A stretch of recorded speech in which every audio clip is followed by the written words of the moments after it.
Hello friends, తన అవసరాలకి ఆశలకి అడ్డుగా ఉన్నారని చెప్పి తన సొంత ఫ్యామిలీ మెంబర్స్ ని ప్లాన్ చేసి ఒకరి తర్వాత ఒకరిని చంపేసి 14 సంవత్సరాలు ఎవరికి పట్టుబడకుండా ఉండి 2019లో పట్టుబడ్డ జోలీ జోసెఫ్ అనే ఒక సీరియల్ కిల్లర్ గురించి ఈ వీడియోలో తెలుసుకుందాం. రెండు వీడియోలోకి వెళ్దాం.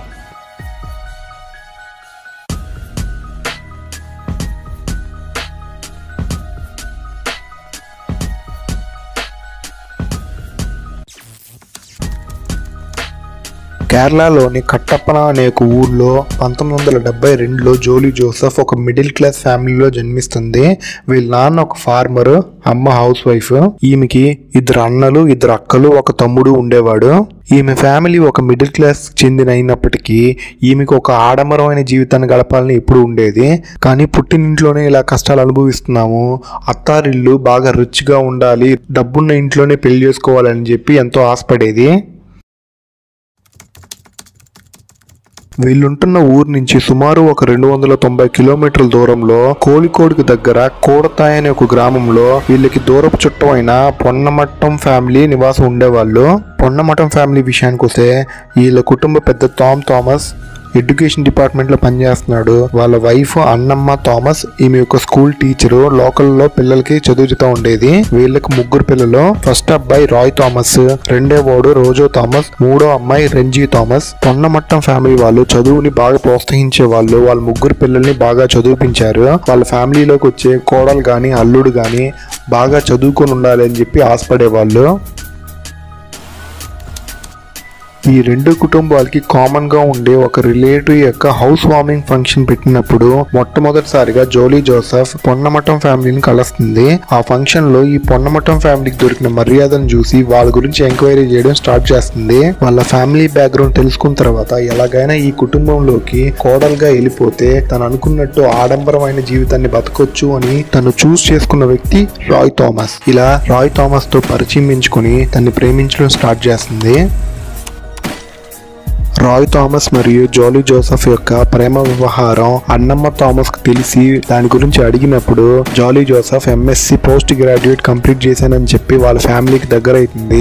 కట్న కానుకలు ఇవ్వకపోయినా గానీ అమ్మాయి బాగా చదువుకో ఉండడంతో ఈ పెళ్లికి అంగీకరిస్తుంది. కానీ వాళ్ళ నాన్న అయిన థామస్ కి చుట్టరికంలో అమ్మాయిని చేసుకోవడం ఏమాత్రం ఇష్టం లేదు. కానీ అన్నమ్మ థామస్ కి రాయ్ థామస్ కి ఈ అమ్మాయి నచ్చడంతో వీళ్ళ ప్రేమ వివాహానికి అంగీకరిస్తాడు. ఇలాగ 1997 కోడతాయిలోని ఒక చర్చిలో కుండపోత వర్షంలో వీళ్ళ పెళ్లి జరుగుతుంది. పెళ్లి తర్వాత జోలీ జోసెఫ్ అనుకున్న విధంగానే తన ఇష్టపడ్డ జీవితాన్ని గడపడానికి కోడతాయిలోని వాళ్ళ అత్తారింటికి షిఫ్ట్ అయిపోతుంది. పొన్నమట్టం ఫ్యామిలీలోకి వెళ్ళిపోయిన తర్వాత అందరి యొక్క మన్ననలు పొందడానికి ఇంటి పని, వంట పని అన్నిటినీ దగ్గరుండి తానే చేసేది. రెంజీ థామస్తో ఒక ఫ్రెండ్ లాగా నడుచుకునేది. వాళ్ళు బయటికి వెళ్ళినప్పుడు తనకు కావాల్సిన జ్యువెలరీస్, ఆడంబరమైన విషయాల్ని కొనుక్కొని ఆడంబరమైన జీవితాన్ని గడపడం స్టార్ట్ చేసింది. కానీ అన్నమ్మ థామస్కి ఎంఎస్సి పోస్ట్ గ్రాడ్యుయేట్ చదివిన తన కోడలు ఇంటి పని చేయడం ఏమాత్రం నచ్చలేదు. అందువల్ల తనని పనికి వెళ్ళమని చెప్పి ఫోర్స్ చేసేది. కానీ నిజానికి కాలేజ్ డ్రాప్ అవుట్ అయిన జోలీ జోసెఫ్ ఈ ఇంటికి కోడలు అవ్వాలని ఒకే ఒక ఉద్దేశంతో ఎంఎస్సి కంప్లీట్ చేశానని అబద్ధం ఆడి ఈ ఇంటికి కోడలు అయి ఉంటుంది. ఈ విషయం బయటికి ఎక్కడ తెలిసిపోతుందో అని ఎప్పుడు భయపడతా ఉండేది. అదే టైంలో తను ప్రెగ్నెంట్ అయిపోవడంతో నేను డెలివరీ అయ్యేంత వరకు జాబ్కి వెళ్ళని చెప్పి బయటకు వెళ్లకుండా ఇంటి పని చేస్తూ ఉండిపోయింది. డెలివరీ అయిన తర్వాత కొన్ని రోజులకి మళ్ళీ అన్నమ్మ థామస్ ఈమెని పనికి వెళ్ళమని చెప్పి చెప్పడం స్టార్ట్ చేసింది. ఇలాగే వదిలేస్తే తను చెప్పిన అబద్ధం బయటపడిపోయి తన కాపురానికి ప్రాబ్లం అవుతుందని చెప్పి అన్నమ్మ థామస్ ని ఎలాగైనా చంపేయాలని చెప్పి డిసైడ్ అవుతుంది. ఇలా 2002లో ఒక రోజు అన్నమ్మ థామస్ తాగే సూప్ లో సైనైడ్ కలిపించి తన్ని చంపేస్తుంది. అప్పటికే మెడికల్ కాంప్లికేషన్స్ తో బాధపడుతున్న అన్నమ్మ థామస్ చనిపోవడంతో తను న్యాచురల్ గా చనిపోయిందని చెప్పి పోస్ట్ మార్టం ఎవరు చేయనివ్వరు. అన్నమ్మ థామస్ చనిపోయిన తర్వాత అప్పటి వరకు రెంజీ థామస్ తో ఒక ఫ్రెండ్ లా బిహేవ్ చేసిన జోలీ జోసెఫ్ తర్వాత అధికారం చలాయించడం స్టార్ట్ చేసింది. కొన్ని రోజులకి రెంజీ థామస్ పెళ్లి చేసుకుని శ్రీలంక వెళ్ళిపోతుంది. ఇంట్లో అధికారం జోలీ జోసెఫ్ కు వచ్చినా గానీ సొసైటీలో అన్నమ్మ థామస్ కున్నంత మర్యాద జోలీ జోసెఫ్ కి ఇచ్చేవాళ్ళు కాదు. ఎందుకో అని ఆలోచించినప్పుడు అన్నమ్మ థామస్ ఒక టీచర్ గా ఉండటం వల్ల సొసైటీలో ఆమెకి మంచి మర్యాద ఉండేదని, ఈమె ఒక టీచర్ ఉద్యోగానికి వెళ్తే సొసైటీలో ఈమెకి మర్యాద వస్తుందని భావించి ఎన్ఐటీలో తనకు ఒక గెస్ట్ లెక్చరర్ జాబ్ జాబ్ వచ్చిందని చెప్పి మంత్లీ 40,000 శాలరీ అని చెప్పి రోజు NITకి వెళ్ళేది. NITలో ఉద్యోగం చేస్తుందని తెలియడంతో సొసైటీలో అందరూ ఈమెను రెస్పెక్ట్ఫుల్ గా చేయడం స్టార్ట్ చేశారు. అదే సమయంలో ఈమెకి మాథ్యూస్ అనే ఒక వ్యక్తితో పరిచయం ఏర్పడుతుంది. ఎప్పుడూ ఫోన్ లో అతనితో మాట్లాడుతూ ఉంటుంది. అప్పుడప్పుడు మాథ్యూస్ అనే వ్యక్తి ఈమెను కలిసిపోవడానికి ఇంటికి వచ్చేవాడు. ఈ విషయం గురించి టామ్ థామస్ జోలీ జోసెఫ్ ని చాలా సార్లు మందలించాడు. టామ్ థామస్ ఒక ప్రాపర్టీ నమ్మి 15 లక్షల్ని జోలీ జోసెఫ్ పేరు మీద ఫిక్స్డ్ డిపాజిట్ చేసుంటాడు. ఒక లైఫ్ ఇన్సూరెన్స్ పాలసీలో జోలీ జోసెఫ్ ని నామినీగా నామినేట్ చేసుంటాడు. అంటే టామ్ థామస్ చనిపోతే ఆ ఇన్సూరెన్స్ అమౌంట్ జోలీ జోసెఫ్ కి వచ్చే విధంగా నామినేట్ చేసుంటాడు. అదే విధంగా ఆస్తి పంపకాలు చేసేటప్పుడు వీళ్ళ హస్బెండ్ ని కాదని చెప్పి ఎక్కడ వాళ్ళ తమ్ముడు రోజో థామస్ కి ఎక్కువ ఆస్తులు ఇచ్చేస్తారేమోనని భయపడి టామ్ థామస్ ని చంపేయాలని డిసైడ్ అవుతుంది. ఇలా 2008లో ఒక రోజు తను రోజు తీసుకునే మష్రూమ్ టాబ్లెట్స్ లో సైనైడ్ కలిపి తనకి ఇచ్చేస్తుంది. తను చనిపోగానే హార్ట్ అటాక్ వల్ల చనిపోయాడని చెప్పి చుట్టుపక్కల వాళ్ళందరినీ నమ్మిస్తుంది. అందులోనూ ఆయన ఏజ్డ్ పర్సన్ అవడంతో దాన్ని అందరు నమ్మేస్తారు. అండ్ ఎవరు పోస్ట్ మార్టం చేయడానికి ఫోర్స్ చేయరు.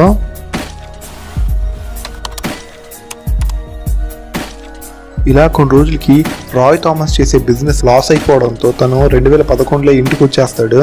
ఆ టైంలో రాయ్ థామస్ కి జోలీ జోసెఫ్ కి మాథ్యూస్ కి ఉన్న అఫైర్ తెలిసిపోతుంది. ఇది ఎక్కడ బయట చెప్పేస్తాడేమోనని 2011లో రాయ్ థామస్ ని చంపేయాలని డిసైడ్ అవుతుంది. అలా తను తీసుకునే అన్నంలో ఒక రోజు నైట్ సైనైడ్ కలిపిచ్చేస్తుంది. తనకు వాంతులు రావడంతో వాష్రూమ్ లోకి వెళ్ళి గడి పెట్టుకుని వాంతులు చేస్తూ వాష్రూమ్ లోనే చనిపోతాడు. తను చనిపోయిన కొద్దిసేపటికి నైబర్స్ ని పిలిచి తన లోపలికి వెళ్ళి చాలా అయిపోయింది, బయటికి రావట్లేదని చెప్పి తలుపు బద్దలు కొట్టించి తనని బయటికి తీసుకొస్తారు. రాయ్ థామస్ చనిపోవడంతో తన చావు మీద అన్నమ్మ థామస్ యొక్క బ్రదర్ అయిన మాథ్యూస్ కి డౌట్ వస్తుంది. ఈ మాథ్యూ వేరే, ఆమెతో అఫైర్ లో ఉన్న మాథ్యూ వేరే. ఈయన్ని మనం అంకుల్ మాథ్యూ అని పిలుద్దాం. అంకుల్ మాథ్యూ కి రాయ్ థామస్ యొక్క చావు మీద డౌట్ వచ్చి దాన్ని పోస్ట్ మార్టం చేయమని ఫోర్స్ చేస్తాడు. ఆ టైంలో జోలీ జోసెఫ్ పోస్ట్ మార్టం చేయొద్దని చెప్తుంది.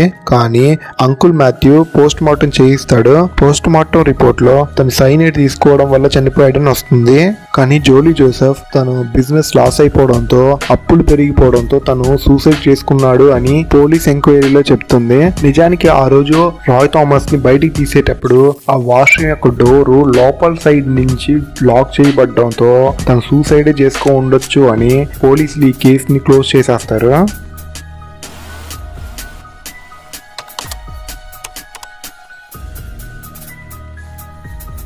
కానీ అంకుల్ మాథ్యూకి వరకు రాయ్ థామస్ యొక్క మరణం వెనక ఏదో సీక్రెట్ ఉందని తెలిసి రెంజీ థామస్ తో కలిసి జోలీ జోసెఫ్ ని స్పై చేస్తా ఉండేవాడు. ఇక్కడ తెలియని విషయం ఏంటంటే జోలీ జోసెఫ్ కూడా అంకుల్ మాథ్యూని గమనిస్తూ ఉండేది. అంకుల్ మాథ్యూకి జోలీ జోసెఫ్ కి మాథ్యూకి ఉన్న అఫైర్ గురించి ఒకరోజు తెలియనొస్తుంది. దీని గురించి మాట్లాడడానికి 2014లో జోలీ జోసెఫ్ యొక్క ఇంటికి వెళ్ళినప్పుడు తను తాగే టీలో జోలీ జోసెఫ్ సైనైడ్ కలిపి అంకుల్ మాథ్యూని చంపేస్తుంది. అంకుల్ మాథ్యూ మాట్లాడుతూ సడన్ గా కుప్పకొలిపోయాడని చెప్పి నైబర్ సహాయంతో హాస్పిటల్ కి తీసుకెళ్లే దారిలో చనిపోయాడని చెప్పి అందరికీ చెప్పేస్తుంది. అంకుల్ మాథ్యూని చంపేసిన తర్వాత తనకి అడ్డంగా ఉన్న అందరినీ అడ్డు తొలగించుకుంది. కానీ తనకి ఫైనాన్షియల్ గా సపోర్ట్ చేయడానికి ఎవరైనా అవసరం అయ్యారు. ఆ టైంలో జోలీ జోసెఫ్ సాజుని పెళ్లి చేసుకోవాలనుకుంటుంది. సాజు ఎవరంటే టామ్ థామస్ యొక్క తమ్ముడు కొడుకు. ఇతన్ని చూస్ చేసుకోవడానికి కారణం ఇతను ఒక టీచర్ గా పనిచేస్తున్నాడు. అందులోనూ ఇతనికి ఆస్తులు చాలా ఉన్నాయి. కానీ ఇక్కడ ప్రాబ్లం ఏంటంటే సాజు అప్పటికి పెళ్ళయ్యి 2 పిల్లలకి తండ్రి. ఇప్పుడు జోలీ జోసెఫ్ సాజుని పెళ్లి చేసుకోవాలంటే తన వైఫ్ సిల్లీ అడ్డంగా ఉంది. అందువల్ల సిల్లీని చంపేయాలని డిసైడ్ అవుతుంది. సిల్లీ చనిపోయిన తర్వాత తన పిల్లలు పెంచడం ఈమెకి భారంగా ఉంటుందని వాళ్ళ పిల్లల్ని చంపేయాలని డిసైడ్ అయ్యి ఛాన్స్ కోసం వెయిట్ చేస్తుంది. ఇలా ఒక రోజు సిల్లీ యొక్క డాటర్ యొక్క బర్త్డే ఫంక్షన్ లో తను తాగే పాలలో సైనైడ్ కలిపి ఆల్ఫైన్ అనే 2 సంవత్సరాల పాపను చంపేస్తుంది. తన పాప చనిపోవడంతో సిల్లీ బాగా డిప్రెషన్ లోకి వెళ్ళిపోతుంది. ఇదే ఛాన్స్ గా యూజ్ చేసుకుని జోలీ జోసెఫ్ వాళ్ళ ఇంటికి వెళ్ళి తనతో ఫ్రెండ్షిప్ చేస్తూ షాజుతో ఈ రిలేషన్ పెంచుకుంటుంది. ఇలా బాగా సిల్లీతో ఫ్రెండ్షిప్ పెరిగిన తర్వాత తన డిప్రెషన్ నుంచి బయటికి రావడానికి వాళ్ళ మామగారు వేసుకుని మష్రూమ్ టాబ్లెట్స్ ని నీకు ఇస్తానని చెప్పి ఒక రోజు డెంటల్ క్లినిక్ లో ఉన్నప్పుడు వాళ్ళ మామయ్య యొక్క మష్రూమ్ టాబ్లెట్స్ తో పాటు సైనైడ్ ని కలిపి సిల్లీకి ఇచ్చేస్తుంది. సిల్లీ అదే హాస్పిటల్లో అక్కడే చనిపోతుంది. ఈమె పబ్లిక్ తేలిగ్గా హాస్పిటల్లో చనిపోవడంతో ఎవరు జోలీ జోసెఫ్ ని సందేహించరు. అందులోనూ సిల్లీ యొక్క హస్బెండ్ సాజు సిల్లీని పోస్ట్ మార్టం చేయడానికి అంగీకరించడు. ఇలా 2016లో సిల్లీ చనిపోయిన నెక్స్ట్ ఇయరే అంటే 2017లో జోలీ జోసెఫ్ షాజుని మ్యారేజ్ చేసుకుంటుంది. వీటినన్నిటిని గమనిస్తూ వచ్చిన రోజో అండ్ రెంజీకి ఈ అందరి చావులు వెనక ఏదో సీక్రెట్ ఉందని డౌట్ వచ్చి వాళ్ళ బ్రదర్ రాయ్ థామస్ యొక్క పోస్ట్ మార్టం రిపోర్ట్ తెప్పించుకుని చదువుతారు. దాంట్లో తన స్టమక్ లో సైనైడ్ తో పాటు అరగకుండా ఉన్న భోజనం ఉంది అని మెన్షన్ చేసి ఉంటుంది. కానీ రాయ్ థామస్ చనిపోయిన రోజు జోలీ జోసెఫ్ అందరికి ఏముంటుందంటే ఆ రోజు నైట్ తన చేయలేదని, మధ్యాహ్నం తర్వాత తన అన్నం తినలేదు, నైట్ వండిన అన్నం అలాగే ఉందని అందరికీ చెప్పుంటుంది అని పోస్ట్ మార్టం రిపోర్ట్ లో సైనైడ్ తో పాటు అరగని ఆహారం ఉంది అంటే ఆ సైనైడ్ ని తన అన్నంతోనే తీసుకున్నాడు అని రీ ఎంక్వైరీ చేయాలి అని పోలీస్ కంప్లైంట్ పెడతారు. పోలీసులు ఇన్వెస్టిగేషన్ స్టార్ట్ చేసిన తర్వాత ఫస్ట్ తను గెస్ట్ లెక్చర్ గా పనిచేసిన ఎన్ఐటి కాలేజ్ కి వెళ్లి ఎంక్వైరీ చేసినప్పుడు జోలీ జోసెఫ్ అనే నేమ్ మీద ఎలాంటి ఒక గెస్ట్ లెక్చర్ లేరని తెలిసి వస్తుంది. దాని తర్వాత వాళ్ళ సొంత ఊరికి వెళ్లి తన క్వాలిఫికేషన్స్ చెక్ చేసినప్పుడు తన ఒక కాలేజ్ డ్రాప్ అవుట్ అని ఇప్పటి వరకు అబద్ధాలు చెప్తా ఉందని చెప్పి అందరికి డౌట్ వచ్చి ఈ కేసుని తరువుగా ఎంక్వైరీ చేయడం స్టార్ట్ చేస్తారు. ఇలా ఎంక్వైరీ తర్వాత అక్టోబర్ 9, 2019 జోలీ జోసెఫ్ ని కేరళ పోలీసులు అరెస్ట్ చేస్తారు. ఇక్కడ 2 డౌట్లు. ఫస్ట్, ఇంత బాగా చదువుకున్న ఈ ఫ్యామిలీ తను చదువుకుంది అని చెప్పగానే ఎలా నమ్మేసింది అని అందరూ అడగొచ్చు. ఇక్కడ ఈమెంటంటే వాళ్ళ మావయ్య టామ్ థామస్ ఒక ఎడ్యుకేషనల్ డిపార్ట్మెంట్ లో పనిచేసేవాడు. అక్కడ చాలా మంది పిల్లకాయల యొక్క సర్టిఫికేట్స్ ఉండేవి. ఆ సర్టిఫికేట్ లో ఒక సర్టిఫికేట్ ని ఈ పేరు మీద ఫోర్జరీ చేసి చూపించుంటది.